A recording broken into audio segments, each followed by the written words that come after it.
अगला चैप्टर पास O levels physics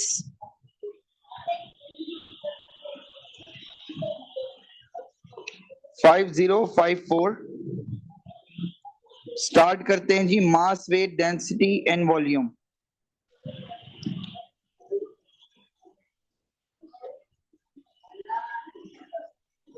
छोटा चैप्टर है, जल्दी खत्म हो जाएगा with complete resources and maybe इंशाल्लाह will be able to solve the past papers along with work energy power. सबसे पहले सब हेडिंग आएगी मास। क्या होता है जी मास? किसी भी ऑब्जेक्ट में जितना मैटर प्रेजेंट है, this is known as mass of the object. ये स्केलर क्वांटिटी है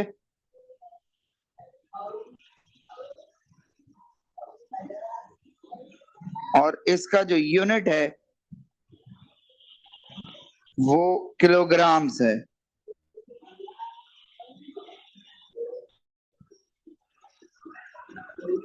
यहां तक बात समझ में आती है जी?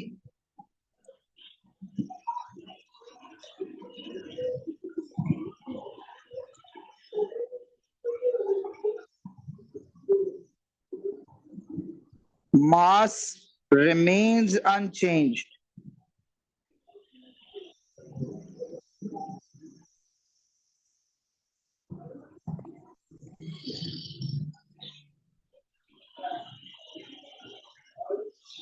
Throughout the universe.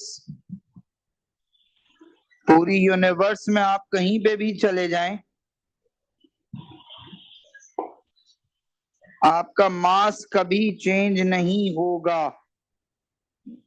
नेवर।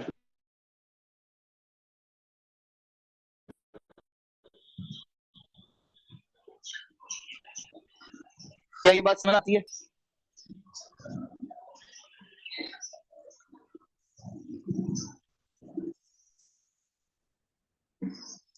फरवा से लेके आयशा तक बताइए।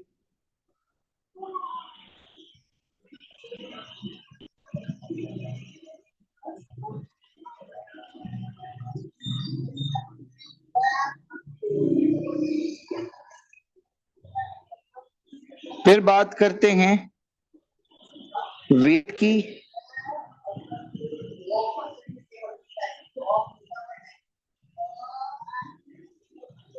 ये है gravitational force.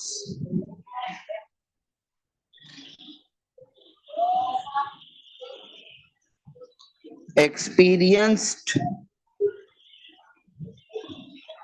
by the object towards the center of the earth.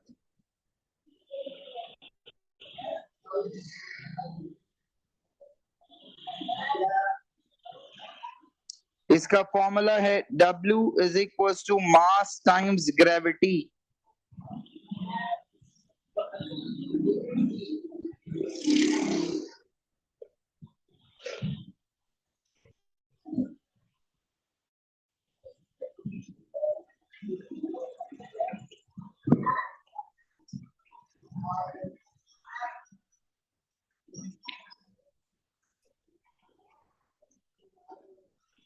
ये एक वेक्टर क्वांटिटी है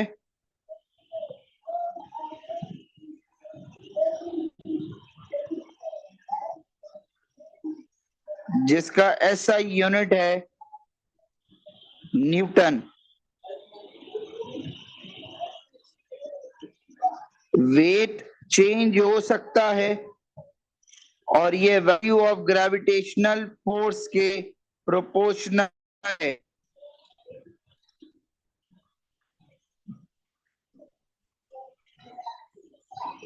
अगर आपके पास G की वैल्यू ज्यादा है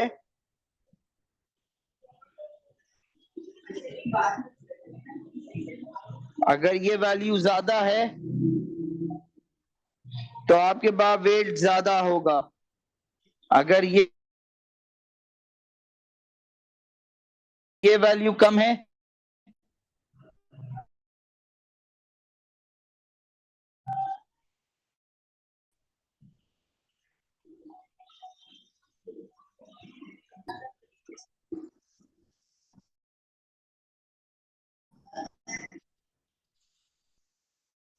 तो ये वैल्यू कम होगी।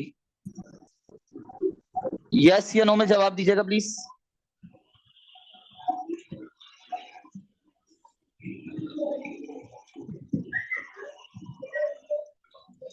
अब आते हैं इंस्ट्रूमेंट्स पे।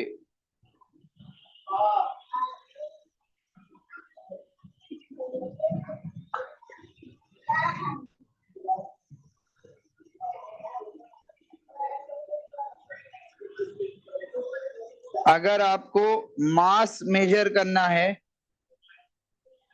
तो जो ऑप्शंस अवेलेबल हैं वो है beam balance, fan balance, electronic balance.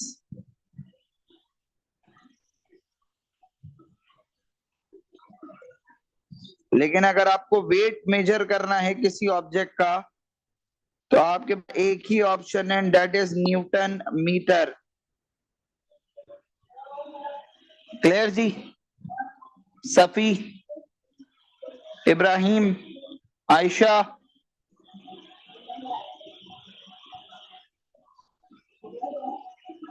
Safi,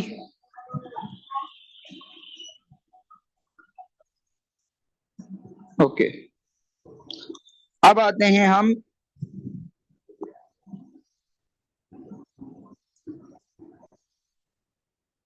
volume पे।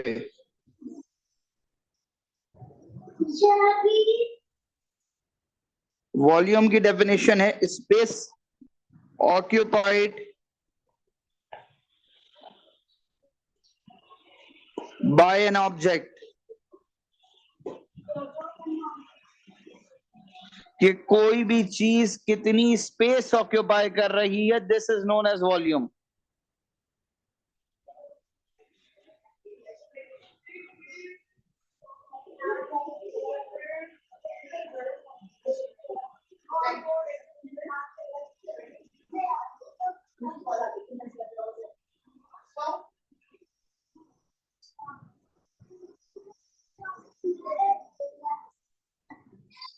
डन। वॉल्यूम का मेजरमेंट के दो, मेजरमेंट से पहले दो तरीके के वॉल्यूम ऑब्जेक्ट्स होते हैं। एक को हम कहते हैं रेगुलर और एक को हम कहते हैं बेटा इर्रेगुलर।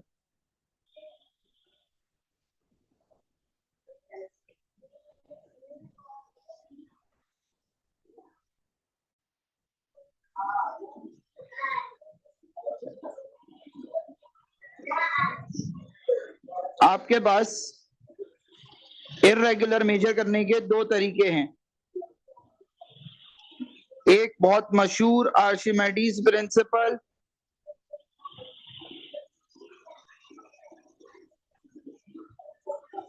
और दूसरा है डिस्प्लेसमेंट कैन मेथड।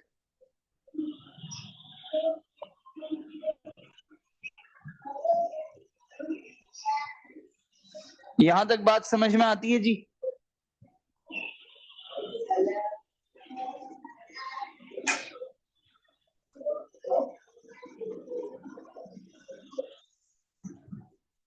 यहां तक क्लियर है? अच्छा, अब अगर हम आर्शिमेडीज प्रिंसिपल को देखें,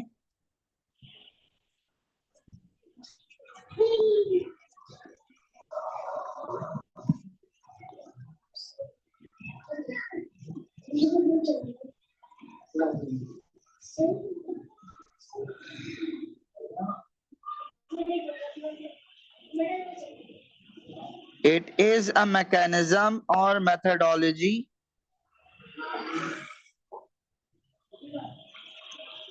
by which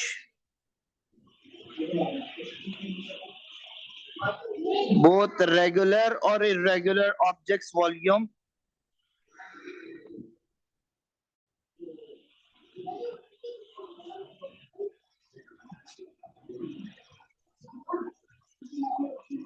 can be determined।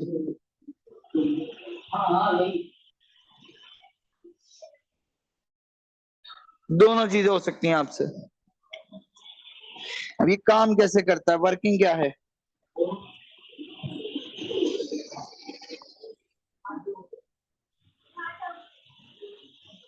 आपने ग्रेजुएटेड सिलेंडर लिया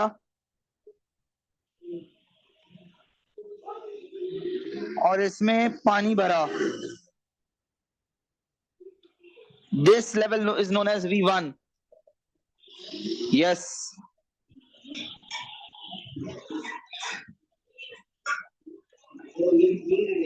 ये V1 है. आपने इर्रेगुलर ऑब्जेक्ट इसके अंदर डाला. It is very clear that the level of water will be increased. This will become V2.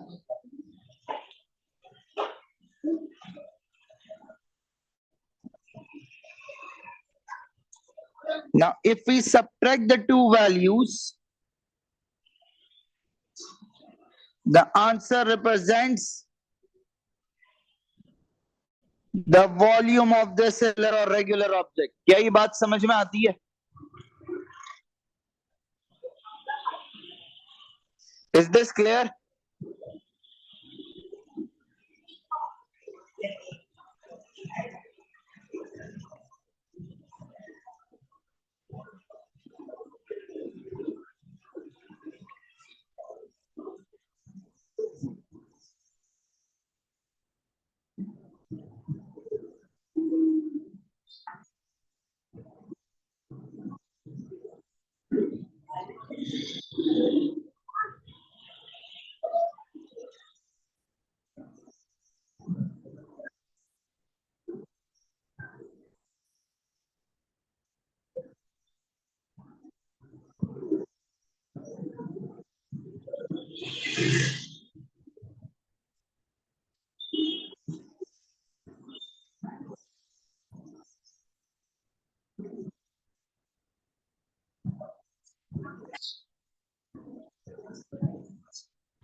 बताइए, क्या इसकी वर्किंग खुद से लिख सकते हैं?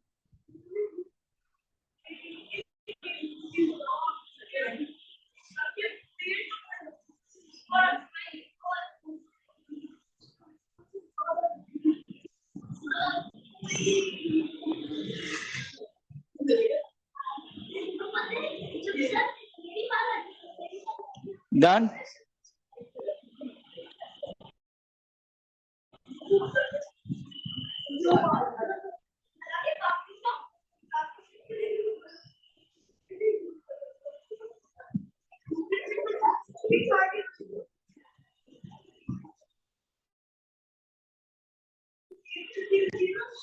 किस तरह लिखेंगे आप? Fill the graduated cylinder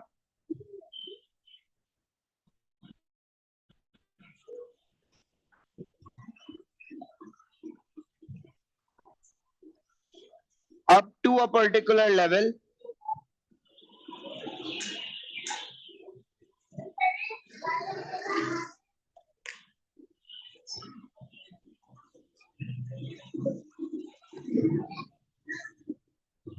V1 slowly and gradually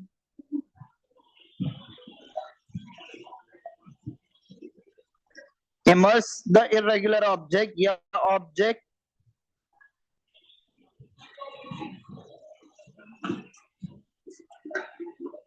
notice the increase in the level of water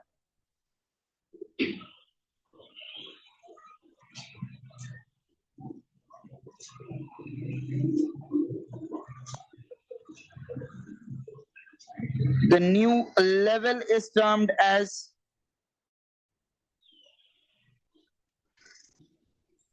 V2 .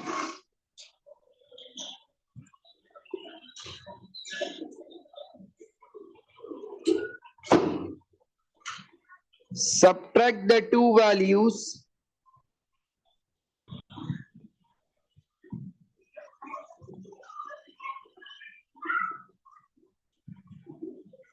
to determine the volume of object.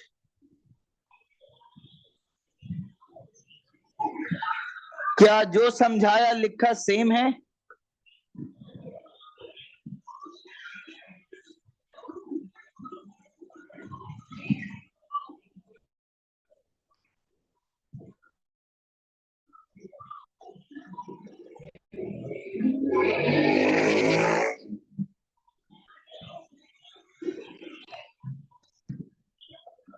कि आपने क्या करा,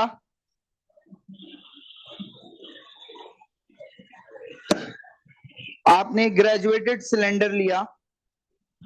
ये होता क्या है जी ग्रेजुएटेड सिलेंडर? आसान तरीन जबान में बीकर। क्यों लेते हैं जी? क्योंकि बीकर वो वाहिद इंस्ट्रूमेंट है जो डायरेक्ट वॉल्यूम में ही आंसर देता है। आपने क्या करा,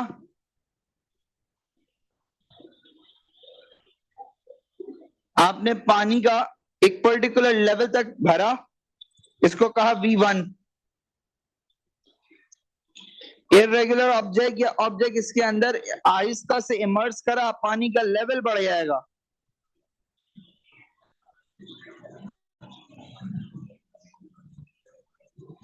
जो न्यू लेवल होगा उसको आपने कहा V2। दोनों वैल्यूज को माइनस करें, you will get the answer which will represent the volume of a regular object. क्या यहां तक बात समझ में आती है?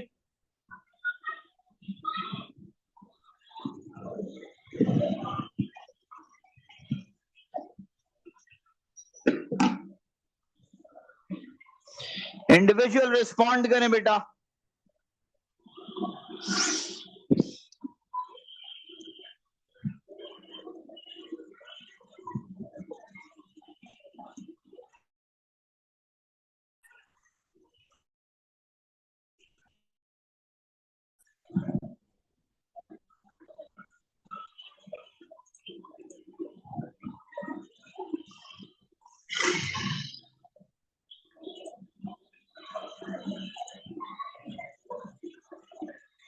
ओके, अब आते हैं अगले पे।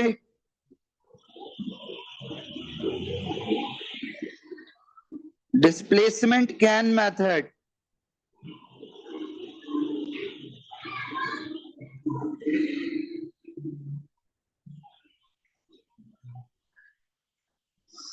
इसमें क्या करते हैं भाई, एक स्पेशल डिजाइन्ड ग्रेजुएटेड सिलेंडर लेते हैं जिसमें वाटर आउटलेट होता है, पानी के बाहर जाने की जगह होती है।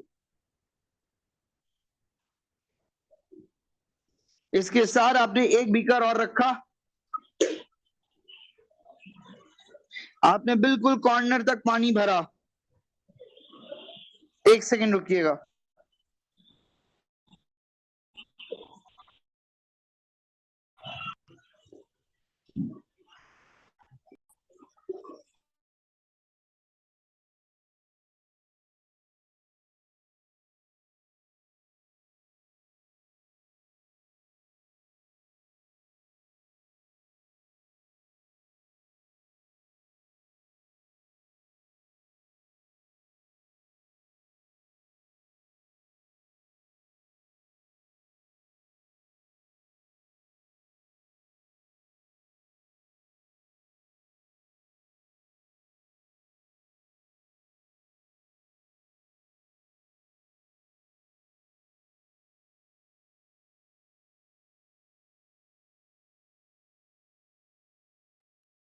अच्छा जी,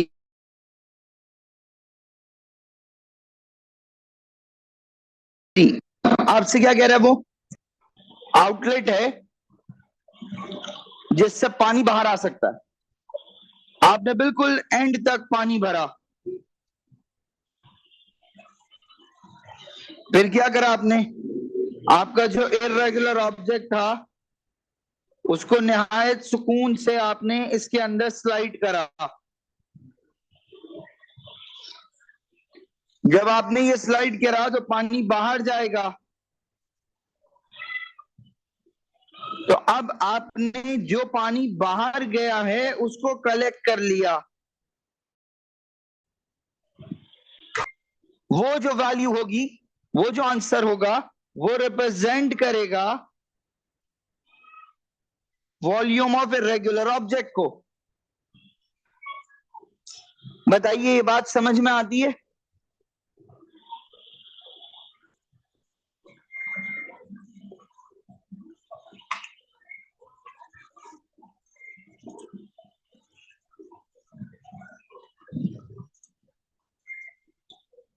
okay, fill the graduated cylinder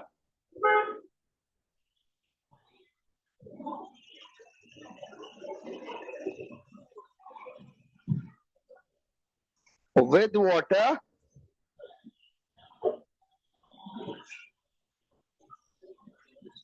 just below the water outlet.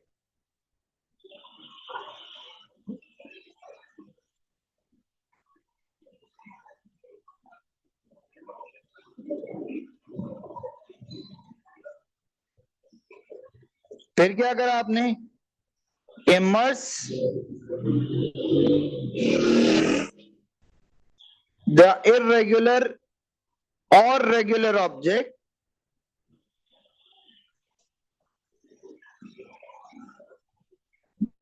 the water will be displaced.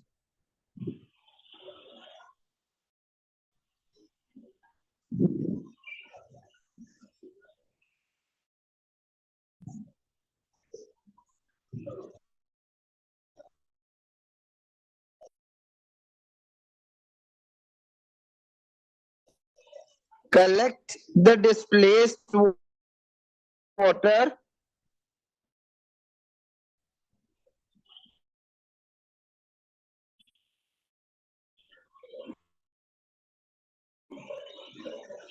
the cylinder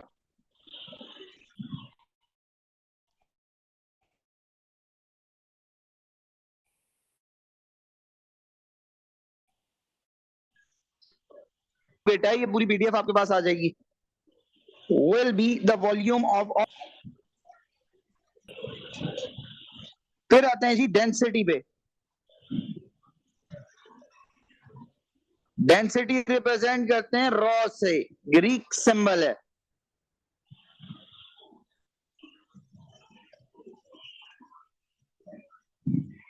जिस से थीटा फाई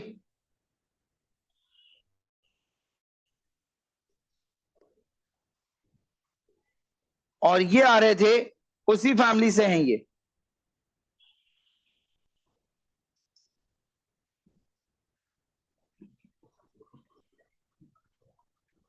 अब डेंसिटी का जो फॉर्मूला है वो क्या है? Ratio of mass per unit volume.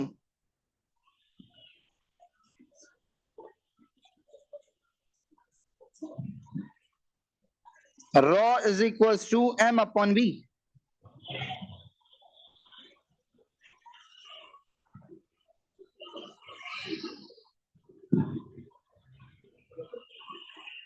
एक सेकंड रुकिएगा। ओके, इसका जो यूनिट है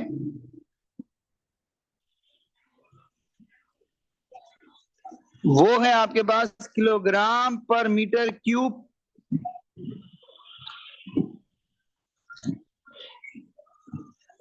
इसके बाद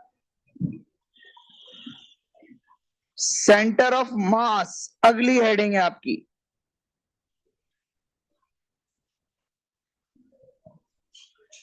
इसको सीएम से रिप्रेजेंट करते हैं।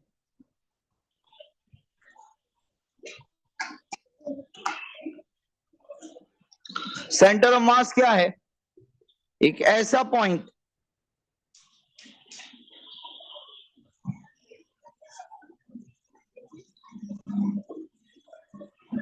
जहां तमाम फोर्सेस एक ऑब्जेक्ट की एक्सर्ट होती हैं।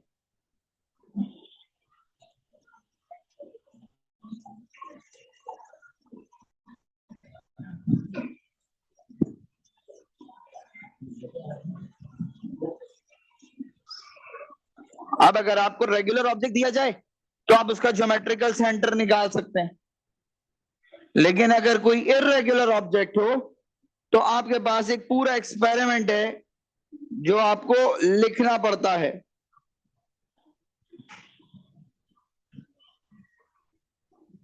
Describe an experiment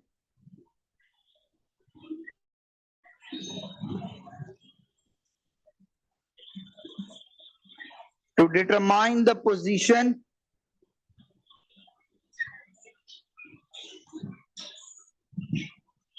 of center of mass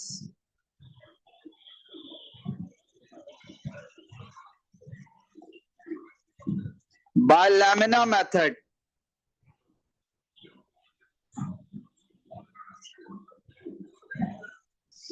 अब मैं आपको एक इर्रेगुलर ऑब्जेक्ट देता हूं,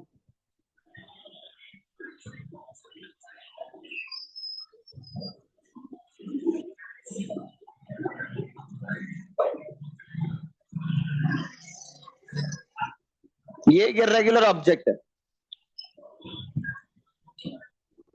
सबसे पहले आपको सामान क्या चाहिए इस एक्सपेरिमेंट को प्रोसीड करने के लिए?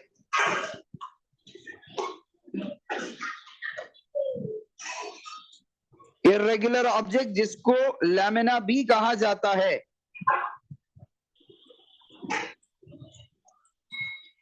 प्लम्ब लाइन यानी कि वो थ्रेड जो आप इसके साथ हैंग करेंगे। अब आपने क्या करा, एक एक सेंटीमीटर दूर, ताकि वो फट ना जाए, आपने तमाम एजेस पर होल किए।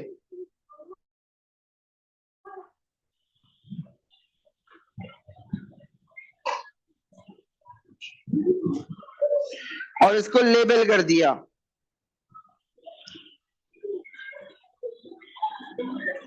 क्योंकि अगर मैं बिल्कुल किनारे पे होल करता तो वो फट जाता।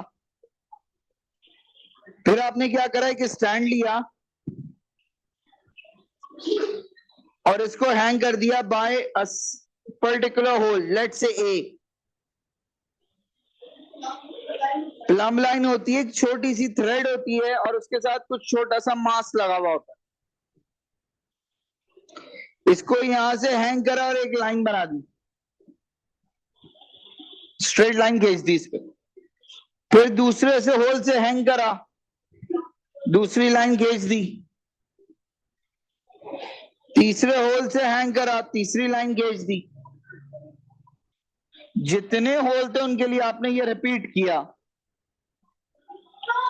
जो पॉइंट ऑफ इंटरसेक्शन आया ये सेंटर ऑफ मास कहलाता है। क्या ये बात समझ में आती है जी?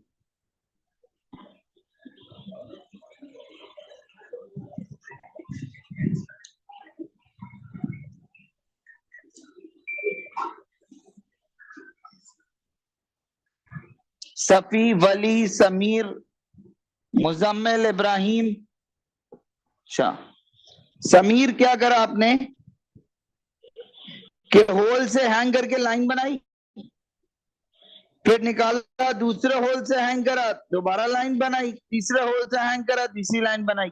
जो पॉइंट ऑफ इंटरसेक्शन होगा तमाम लाइंस का वो सेंटर ऑफ मास है।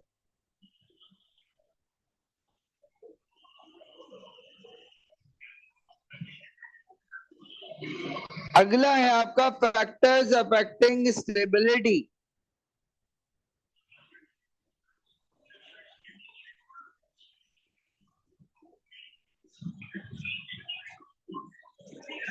और इसमें दो हैं, एक है बेस एरिया और दूसरा है position of centre of mass.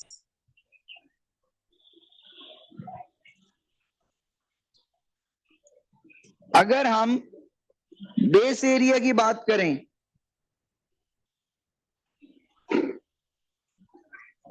तो आपने ट्रैफिक सिग्नल्स पे कौन रखी देखी होगी? ये कौन नहीं गिरती।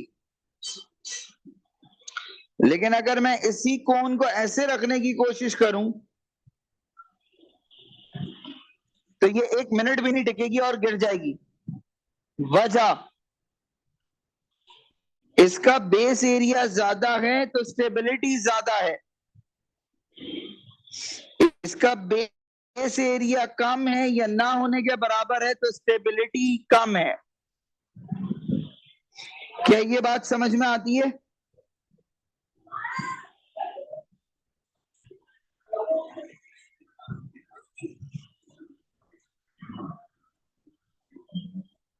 दूसरा,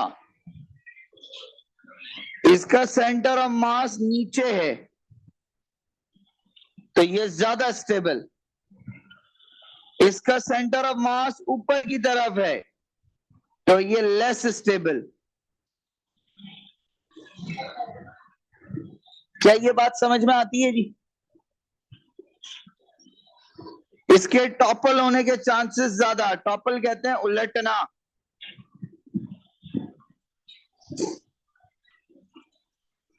क्लियर?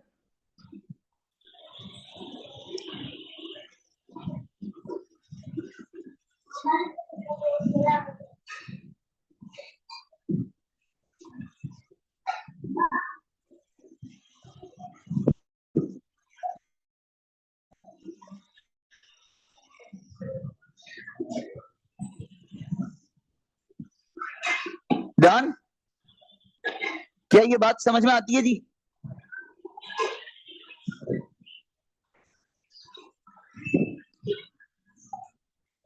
थम्स अप करें इफ इट इज क्लियर।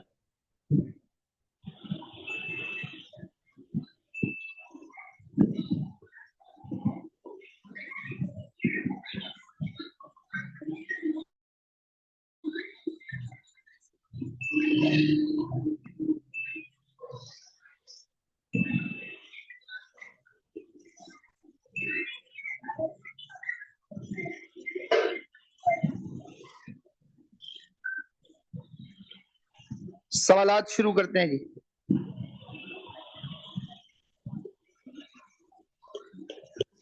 वो कह रहा है कि which chair is least stable if the child moves। least stable का मतलब बिल्कुल गिरने वाला है। हमें पता है स्टेबिलिटी का क्या है, बेस एरिया कम होगा स्टेबिलिटी कम होगी, सेंटर ऑफ मास ज्यादा ऊपर होगा स्टेबिलिटी कम होगी। तो अगर सी को देखूं तो ये तो मोस्ट स्टेबल है, सी नहीं हो सकता, डी नहीं हो सकता, डी का एरिया ज्यादा है, कंपैरेटिवली स्टेबिलिटी ज्यादा होगी, बी नहीं हो सकता। Right answer is a. Clear?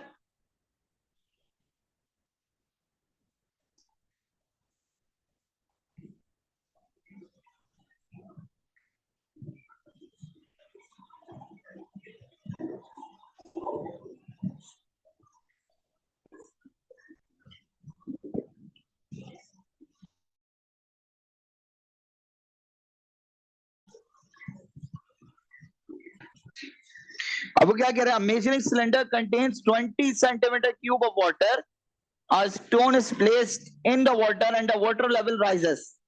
जो इनिशियल वैल्यू होती थी हम उसको क्या कहते थे, V1, ये क्या हो जाएगी V2, इसका वॉल्यूम होता था डिफरेंस, तो delta V is equal to 38 minus 20, 18 centimetre cube. Agreed?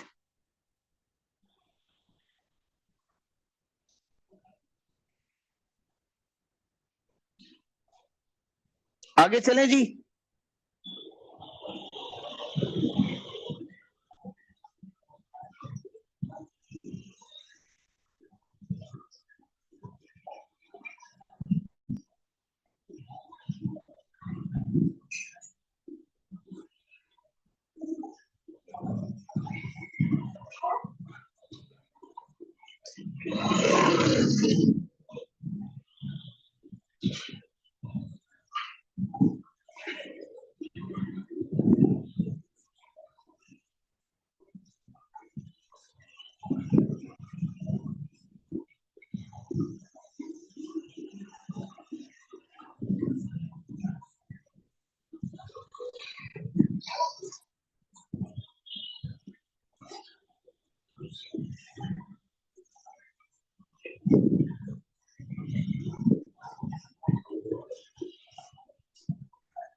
अभी देखें, अब आपके पास अगला सवाल आपसे क्या कह रहा है कि वॉल्यूम दे दिया 450 मीटर क्यूब, डेंसिटी दे दी 1000, वो पूछ रहा है मास ऑफ वाटर निकालें। तो density is equal to mass over volume. Density की जगह आपने लिखा 1000, मास आपको चाहिए, वॉल्यूम है 450, मल्टीप्लाई करें तो आपके पास आंसर क्या आता है? वली आंसर बता के जाएं।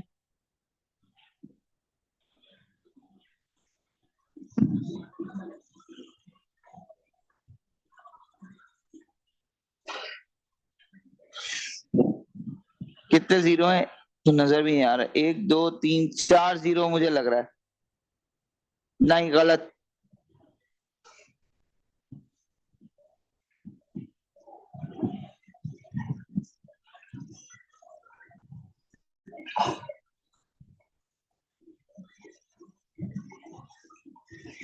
वो क्या कह रहा है अगला सवाल कि एक कंटेनर है जिसका वॉल्यूम इतना है,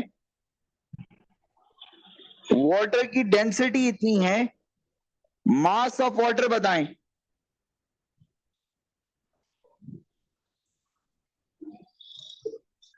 तो आपने क्या कहा? Density is equal to mass per unit volume. 1000 is equal to mass over 0.15। 1000 into 0.15 is equal to mass. क्या आ रहा है आंसर? 150 किलोग्राम। वो कह रहे हैं it is harder to stop the wheelbarrow when the container is full than when it is empty. क्यों आपके ख्याल से? एक प्रॉपर्टी पढ़ाई जाती है इनर्शिया, याद है कुछ? अगर कंटेनर भरा हुआ है तो उसका मास ज्यादा है, तो it will have a property named inertia due to which it will be difficult to stop this wheelbarrow. Agree करते हैं?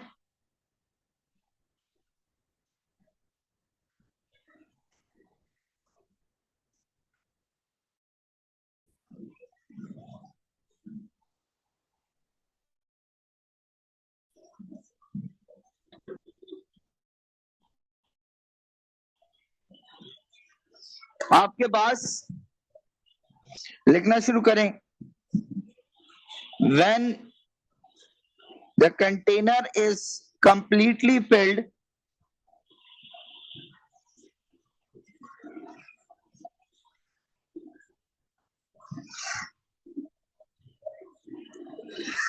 it has higher mass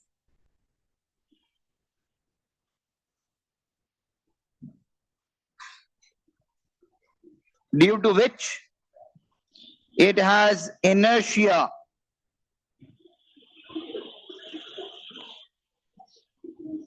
which will make it tough or difficult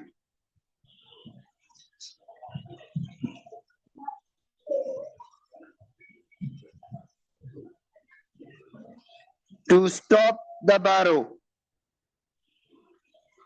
Clear? Yes या no करके बताएं।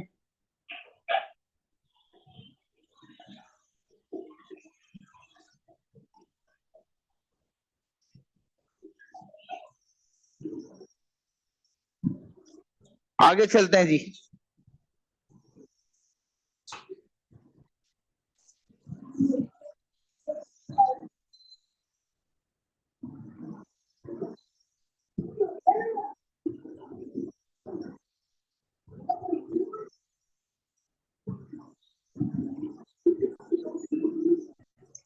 car is designed to be stable. आपके पास एक गाड़ी है जिसको स्टेबल बनाना है. To achieve good stability, center of mass किधर होना चाहिए? Above front wheels, no. Rear wheels, no. As high, no. As low in the car as possible. Formula 1 गाड़ियां देखिए भाई, बिल्कुल जमीन से लगी हुई होती हैं, टायर बाहर होते हैं. वजह, क्योंकि जिस स्पीड पर उन्होंने ट्रैवल करना है उस पर हाईएस्ट स्टेबिलिटी चाहिए. इसी वजह से आपके पास उनकी जो सेंटर ऑफ मास है वो लीस्ट पॉसिबल पोजीशन पे लगाया जाता है.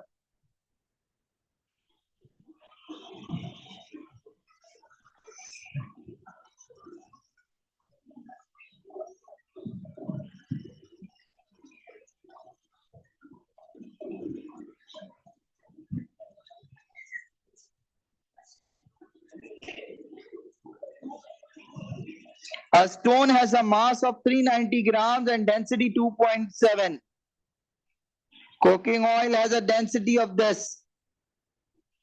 Which mass of oil has the same volume as the stone?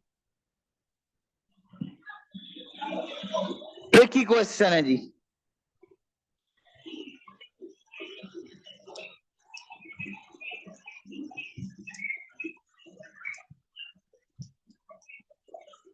कैसे?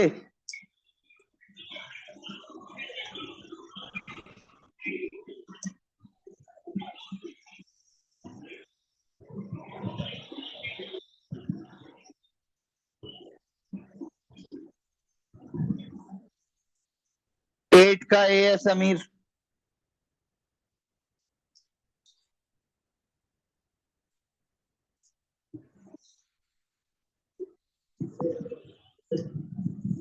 यहां से पहले स्टोन का वॉल्यूम निकालो.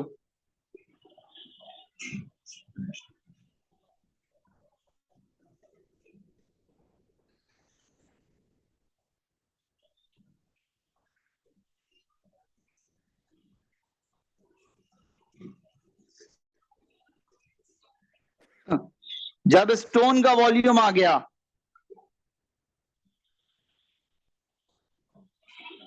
तो डेंसिटी पता है स्टोन की. अब स्टोन का वॉल्यूम आ गया, उसका और लिक्विड का वॉल्यूम सेम रखना है, तो फिर मास निकालना है, जबकि डेंसिटी ये गिवन है. समझ में आई बात? करके ने आंसर ए आता है.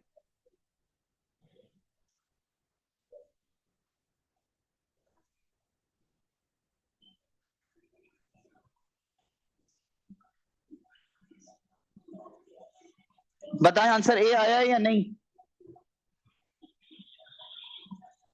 मुजम्मिल, सफी,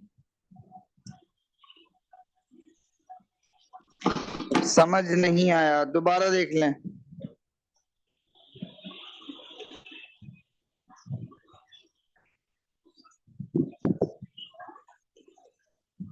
तो कह रहा है आपके पास एक स्टोन है, इसका मास है 390 ग्राम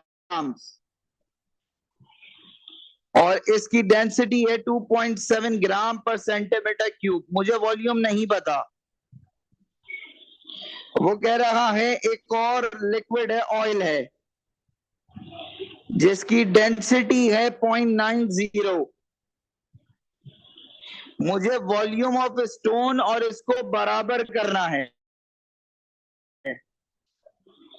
तो मास कितना होगा? सवाल समझ में आया?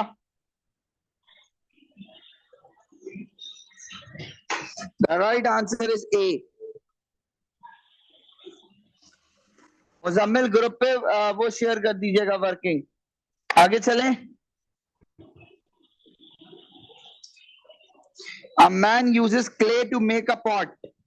He wants the pot to be as stable as possible when placed on the flat surface. Which two features of the pot must be the main consideration? Area, height of the center of gravity, density and area, no. Density and height, no. Weight and height, no. The right answer is A. Position of center of mass and base area. यही तो थे stability में, और क्या था?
A garden pond contains a small fountain.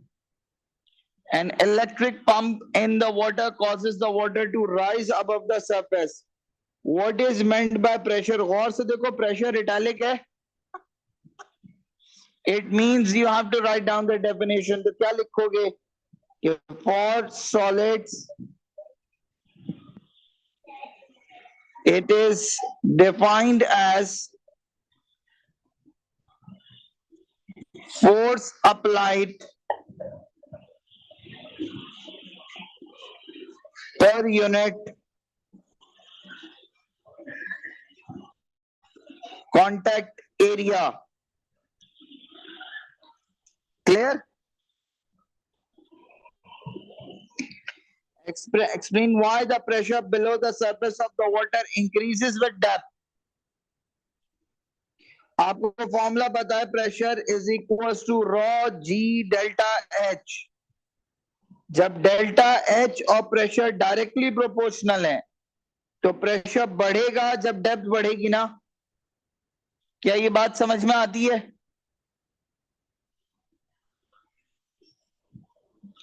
Unit of pressure Pascal's.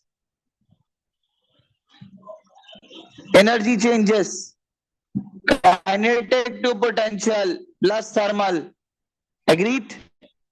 Motor move कर रही होगी, काइनेटिक एनर्जी. पानी ऊपर जा रहा है हवा में तो पोटेंशियल एनर्जी और लॉसेस होंगे. वो कह रहा है volume of 0.78 metre cube passes through the 1 hour. The density is this. Mass of the water. Density is equal to mass per unit volume. Density आपको दी गई है 1000. मास चाहिए, वॉल्यूम 0.78 है. मास निकाल के दीजिए. 780 kilograms. The water rises 1.5. The gravitational field strength is 10. Useful work done. Work done और energy बराबर हो सकता है. तो अगर मैं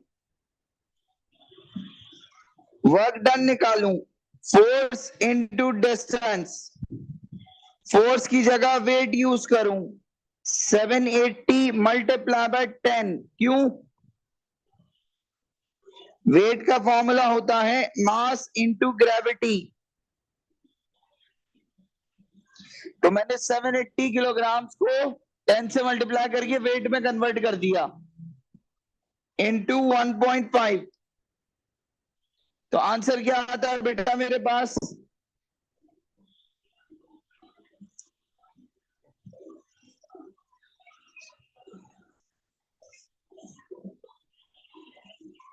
सेवन एट डबल जीरो.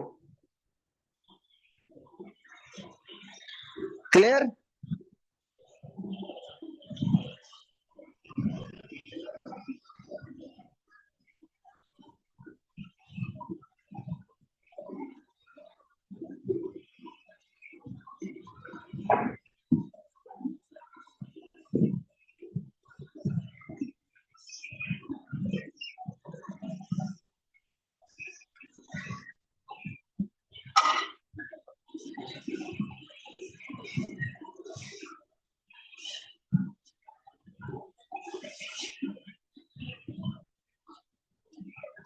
चलें आज यहीं तक रखते हैं कि फिर आगे जो क्वेश्चन टॉपिक क्या आ रहे हैं। आई होप यहाँ तक समझ आया होगा आप सबको।